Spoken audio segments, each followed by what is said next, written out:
ETFs versus property in Australia.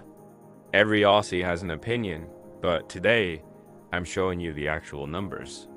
Real returns, real costs, real tax rules.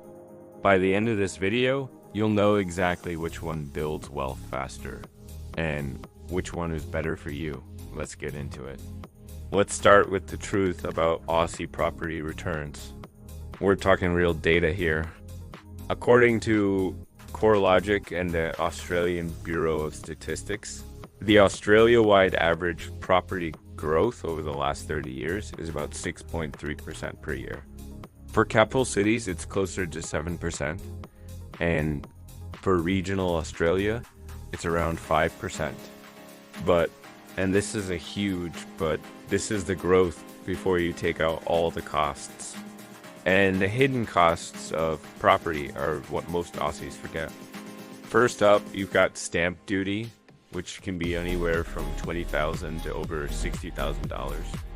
Then there are legal fees, a couple of $1,000s there. In 2025, mortgage interest rates are sitting between 5.5 and 7%. Don't forget council rates, which can be $1,800 to $3,000 a year. And insurance at about $800 to $1,500 a year. Maintenance is a big one, typically costing 1 to 2% of the property's value every single year. And if you have a property manager, they'll take 6 to 9% of your rental income. Once you remove all those costs, the real net return for most investors, combining net growth and net rental yield, is actually closer to 2.5 to 4% per year. I know most Aussies don't want to hear that, but it's the truth based on the numbers. Now, let's look at the real returns of ETFs in Australia. The ASX 300, which you can invest in through ETFs like VAS or A200, has a long-term average return of 9.8% per year. If you look at the US market with the S&P 500 through ETFs like IBV, the long-term average is 10.5% per year. And for global shares with an ETF like VGS, you're looking at an average of 8.5% per year. And what about the fees? They're tiny. A 200 has a fee of just 0.04%. VAS is 0.07%, and VGS is 0.18%. So ETFs return 2 to 3 times more than property, with almost no ongoing cost. So let's do a real wealth comparison. Let's say you have $100,000 to invest over 20 years. First, let's look at a realistic property scenario. You use your $100,000 as a deposit to buy a $600,000 investment unit, taking out a $500,000 mortgage. After 20 years, with 6% growth, that property could be worth $1.9 million. Sounds amazing, right? But hold on. Over those 20 years, you would have paid around $420,000 in mortgage interest. Rates, insurance, and maintenance would have cost you about $120,000. Your rental profit after tax is often very small or even negative. Property management fees would be over $50,000. So your final net wealth after selling and paying off everything is more like $800,000 to $900,000. And that's if you're in a good market. Now for the ETF scenario.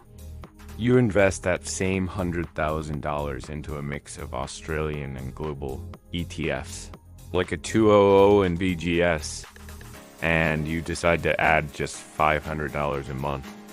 Assuming a conservative 8.5% return, after 20 years, your portfolio would be worth over $1,050,000, with no debt, no stress, no tenants, and no stamp duty. The result is clear.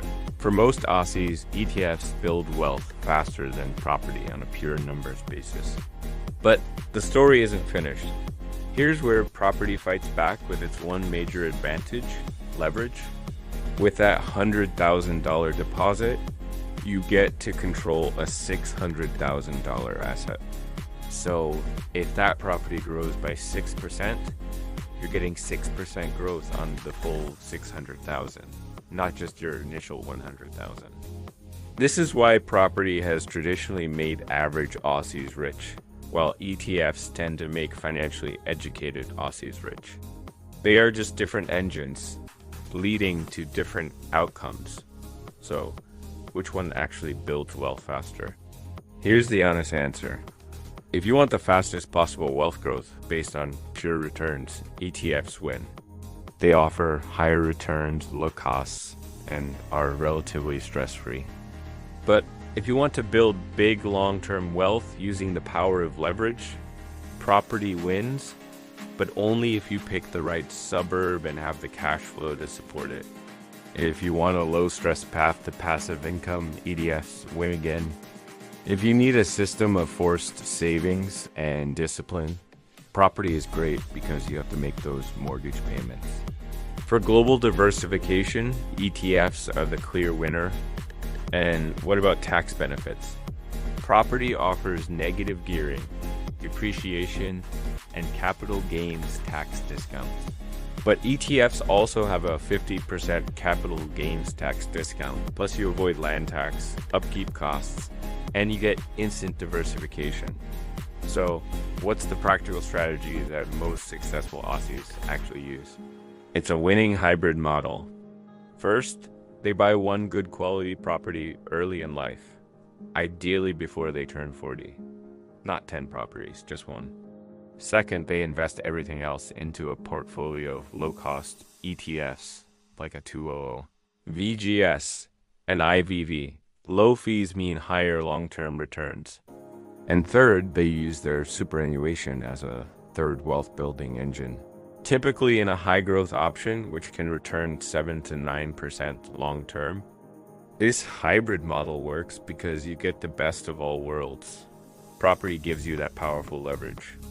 ETFs give you high, diversified returns. And super gives you incredible tax advantages. You're diversified, you're balanced, and you're not stressed out managing a huge property portfolio. For property, mortgage rates are high at 6 to 7%. Land tax and insurance costs are rising. Maintenance is skyrocketing. And there's always the risk of vacancy or buying in the wrong suburb.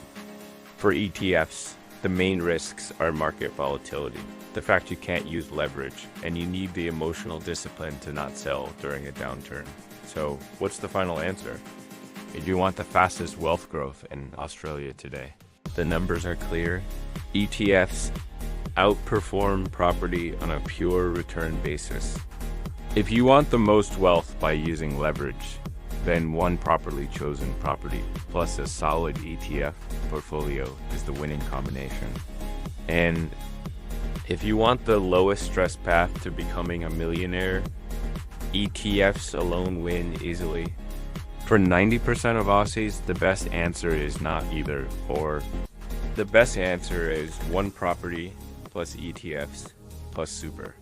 Thanks for watching. If you got value from this, a like and subscribe would be amazing. See you in the next video. Just a quick reminder, this video is for general information only and is not personal financial advice.